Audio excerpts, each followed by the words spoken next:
WWE All-Star Draymond Green has been suspended 6 times, sitting out for 21 games over his entire career. But what if I told you the Warriors could have racked up 3 more championships? Even Steph Curry could have had more rings than Michael Jordan himself. If only Draymond decided to follow the path Victor Wembanyama took. Am I saying Draymond cost the team an actual championship? Well, let's go back to 2016. Draymond was coming off his first championship win against the Cavs in 2015. He was asserting himself into the NBA spotlight, landing first team all-defense twice in a row, getting selected as an all-star for the first time, and averaging a career-high 14 points per game. It wasn't just going well for Draymond though. The entire Warriors team was in sync, ending the season with a 73-9 record, the best in NBA history.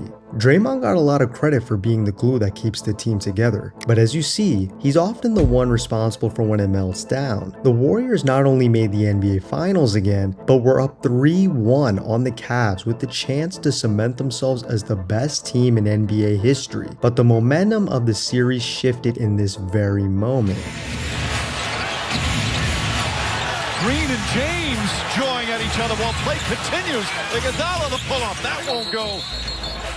This play was originally just a double foul call, but after the game was over, the league reviewed it and called it a flagrant 1, putting Draymond over the limit. See, in the playoffs, if you get more than 4 flagrant fouls, you're automatically suspended for the next game, which in this case happened to be a closeout game at home in the NBA Finals. You had Warriors fans mad at the league, and then you had the fans blaming Draymond for not keeping it together, because remember, the league gives you 4 chances, meaning Draymond blew the other 3, and this wasn't the first time he hit another player in the balls, because in the previous round against OKC, Draymond crescent kicked Steven Adams down in the post, which obviously resulted in his 3rd flagrant foul. But what if I told you flagrant fouls was never really Draymond's main issue? See, there are 3 reasons that lead a player to getting suspended, one of them being flagrant fouls, usually on-ball plays with excessive contact. As of 2023, compared to some of the other tough defenders in the league during the regular season, Draymond sat at 11, nothing too insane. And when we account for the number of games each player suited up for, we see that players like Joel Embiid got more flagrant fouls in less than half the games Draymond had played in.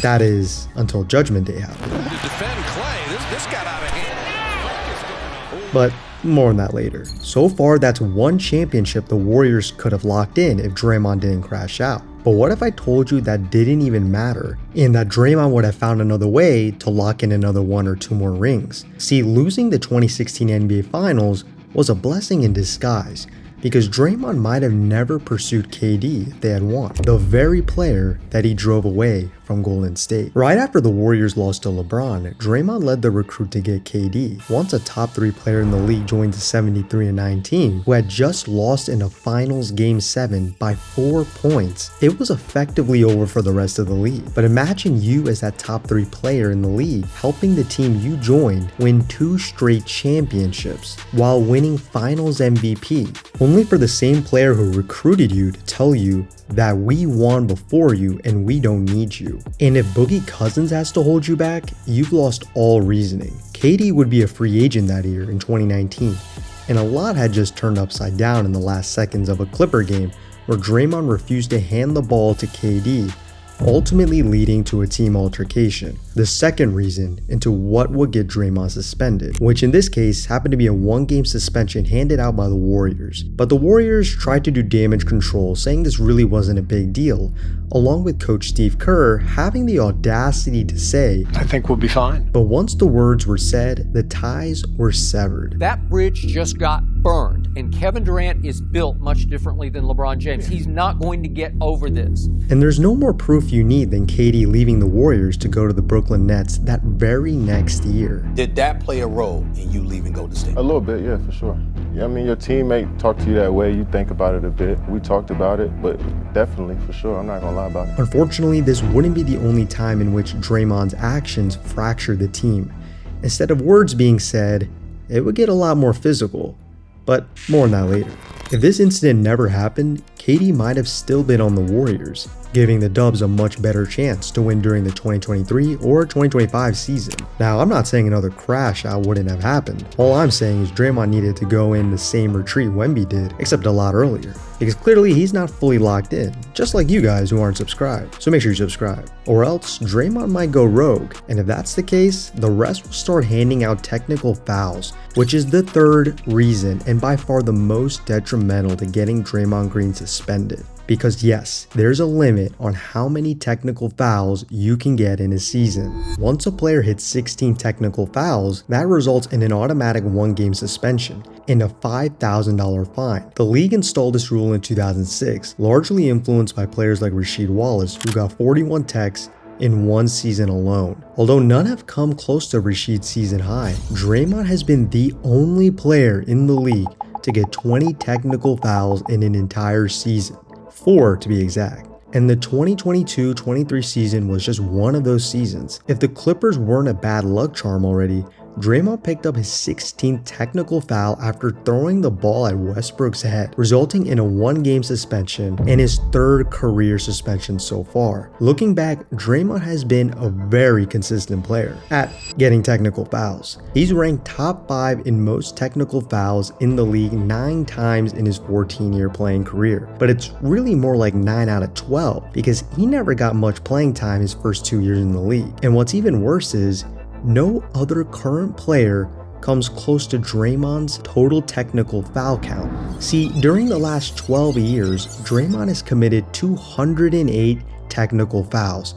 In that same time span, the next closest player is Russell Westbrook with 163, and Dwight Howard with a little more than half the techs Draymond got. 208 techs is basically 2 games worth of points that Draymond just gave up by crashing out. And he literally thought the league would bail him out of a suspension by persuading them to rescind one of his earlier techs in the season. I got 1 tech this year because a ref yelled at me, and I said, if I yell at you, I'm gonna get fined. I think something will change. That mindset is the exact reason why this story keeps on getting worse, because Draymond thinks he can get out of a situation and resume back to normal, whether he gets that help from the league, the media, or the Warriors themselves.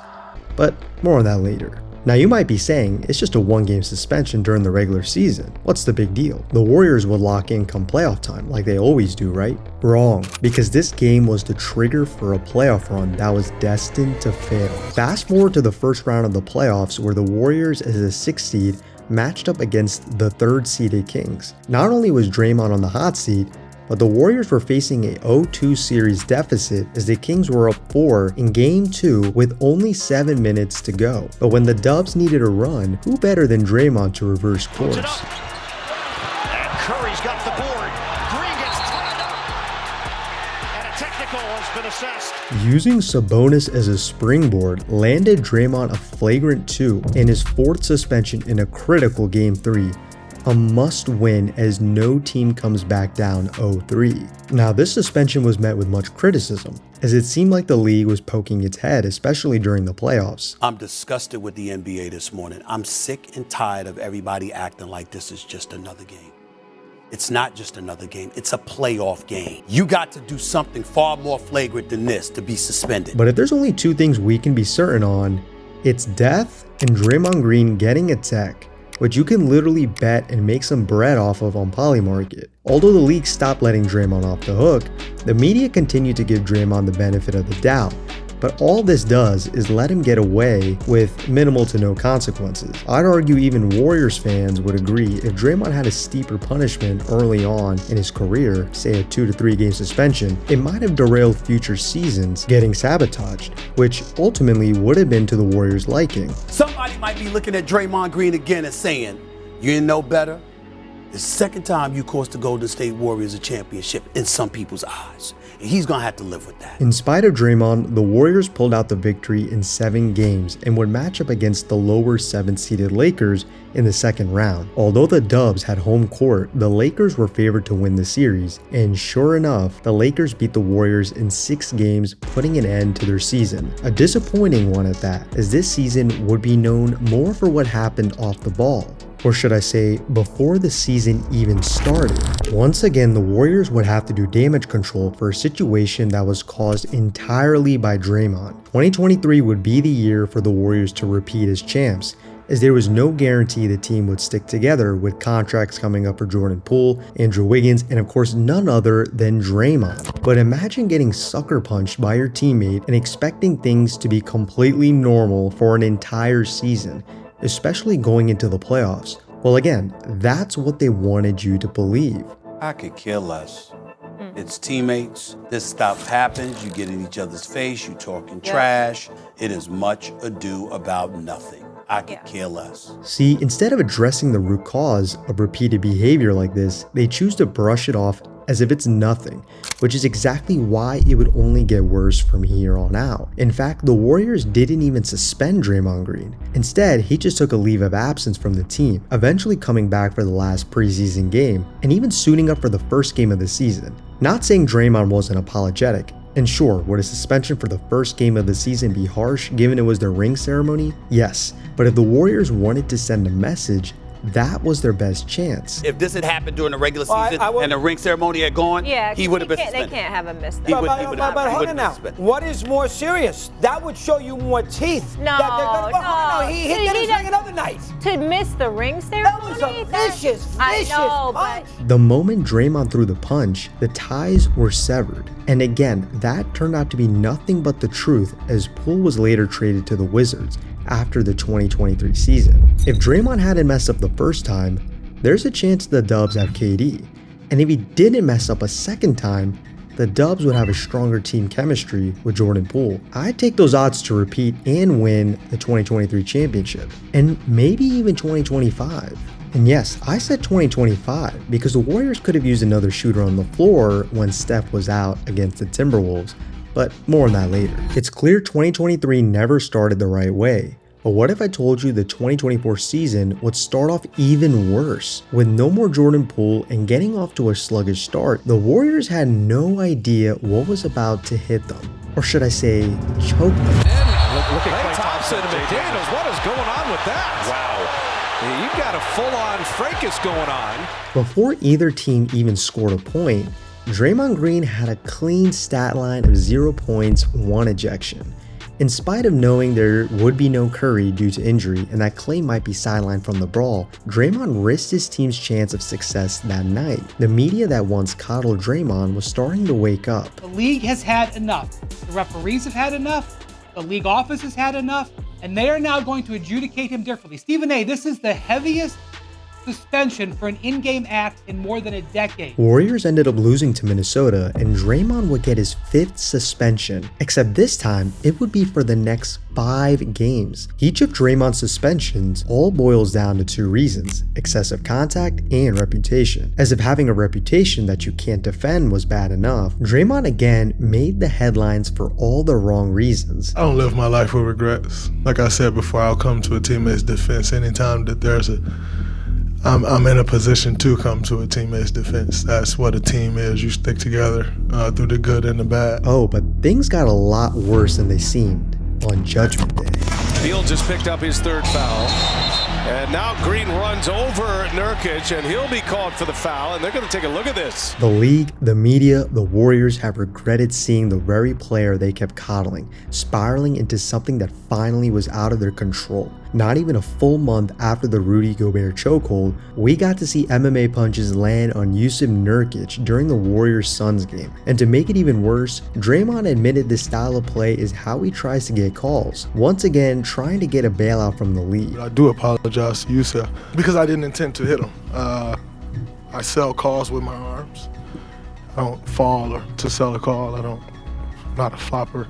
Unfortunately, I hit him. But it was already too late. The Warriors were imploding before your very eyes, and blood was in the waters. The tide is kind of turning here where players, they know he's a 4-time champion. He is a future Hall of Famer. He's one of the best defenders in the history of the game. He's a genius on the basketball court. The rest of the league is getting tired. Obviously, this wasn't looking good for the league, so the only logical question everyone was asking was, how many games would Draymond get suspended for? Instead of it being a number, well, he was given an indefinite suspension.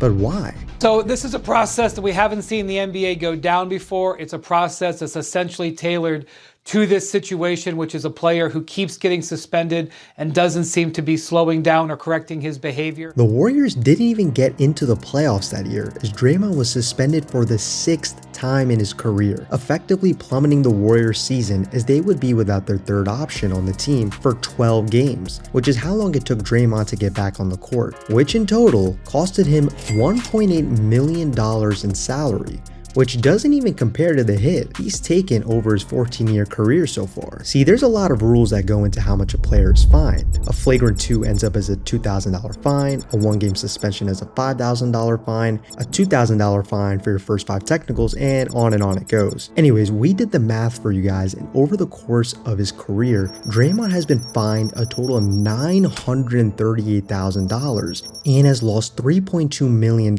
in salary due to suspension. You'd be set for life with the total money Draymond has lost over his career because he couldn't stop crashing out. All from a total of 6 suspensions for 21 total games, 227 fines, and 208 technical fouls. I thought Judgment Day would have made us see a softer side from Draymond, but of course, I was wrong again. Draymond had a modest number of technical fouls, sitting only at 10 during the 2023-2024 season, obviously because he was out for more games and was on the hot seat. That would be the first season he didn't place in the top 10 in technical fouls in a season, but it only took him 1 season to get back to where he belonged, ranking in the top 3 in most technical fouls in 2025. In fact, Draymond was almost close to being suspended for a 7th time, getting 5 technicals and 2 flagrant fouls in just 12 postseason games during the 2025 postseason. He was only 2 techs and 2 flagrant fouls short. Without doubt, Draymond will make history next season, given the pace he's on to be a top 5 player with most technical fouls. He'll even surpass Gary Payton in less seasons. With Kuminga practically being the number 1 option coming off the bench, Podziemski now being able to hit a shot, and Butler seeming older, Draymond never really brought more to the table with his game during the 2nd round against the Timberwolves. Now, this video isn't to debate his stats. Obviously, a whole other video can be made on whether he's overhyped or not. It's set in stone he'll make the NBA Hall of Fame, but what's undeniable is he left a lot on the table, or rather took a lot off the table, forcing Kevin Durant and Jordan Poole out, which would have given you a chance at winning 2 to 3 or more championships. Without the flagrant fouls, could the Warriors have actually been the best team in NBA history at 73-9, beating LeBron in the finals? Could the Warriors be sitting at 5, 6, maybe 7 championships right now, sabotaging the front office's efforts at retooling, blowing millions of dollars, and throwing away games, playoff games, even an entire season would warrant enough to waive a player without a second thought? Is the image of an Energizer Bunny, enforcer, and facilitator worth the trade-off for someone who is notorious for holding the team back from what could have been a different level of all-time greatness? Well, I'm not sure, but what I do know is that the Warriors could have looked something like this. The Warriors believed the trade-off was worth it, and surely they got a return on investment, but in the end, a price was paid, and it cost them a peace of mind, which is ultimately not knowing what their maxed out potential legacy could have been. A legacy that perhaps no other team could have touched in the history of the NBA.